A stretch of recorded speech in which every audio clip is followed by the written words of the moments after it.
Hi, my name is Eduardo Lina. I'm a teacher at the Kugel High School in Holon, Israel. I'm going to share with you a short video on a resource of Moodle. I am using now emaze.com, an application that can be used with Chrome. This presentation is one of the tasks involved in taking the Moodle MOOC 2 that Nelly Deutsch and colleagues are presenting on WizIQ and a Moodle platform. We are dealing with Moodle 2.5, and our aim here is to share best practices with Moodle resources. In order to fulfill my job, I'm going to be using the Moodle platform that I have in my school. I'm going to be sharing something that I did with 10th grade students, 10th grade pupils in a special education class. So forgive the Hebrew here. As you notice, being teachers, some of the things are in gray because kids cannot see them, whereas others can be seen and they are in blue. This class is made up of pupils in a special education course, so as far as English is concerned, we also have all sorts of levels and all sorts of special needs. One of the aims of the course is to get kids to talk. Some of them can read, whereas others find it very difficult to read, so I try to combine different things, and since we are dealing with different needs and different levels, I find that using the resource book is very useful because it saves up a lot of space in the platform. Here's a bit of information about this resource book in Moodle 2.5. Well, the book enables the teacher to create a multi-page resource in a book-like format with chapters and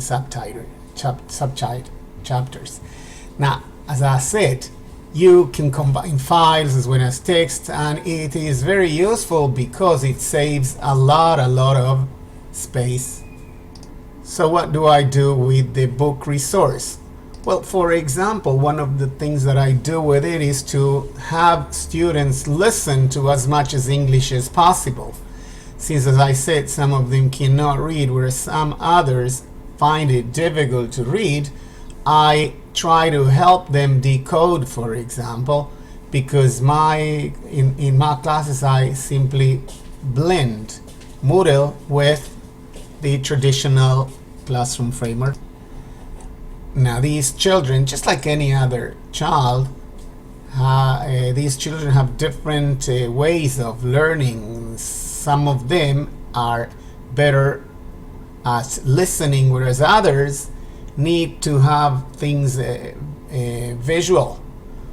You see, these are things that are quite common, but then kids can read, listen, follow. I get them to practice quite a lot.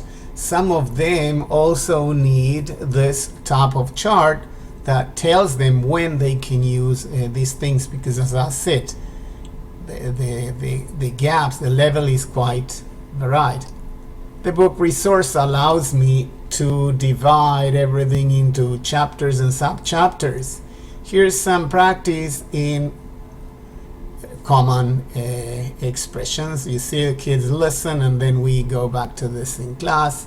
You have different presentations, different activities, and the possibility of practicing in a new window. Turning to another book, and again, here I'm talking about teaching decoding. You notice that here we have an index and we have certain games that will enable children to practice different things.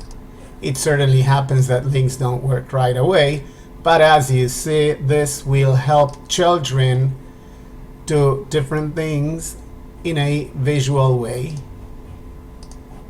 There's also sound, which I haven't enabled here. and Hebrew just in case. Thank you very much.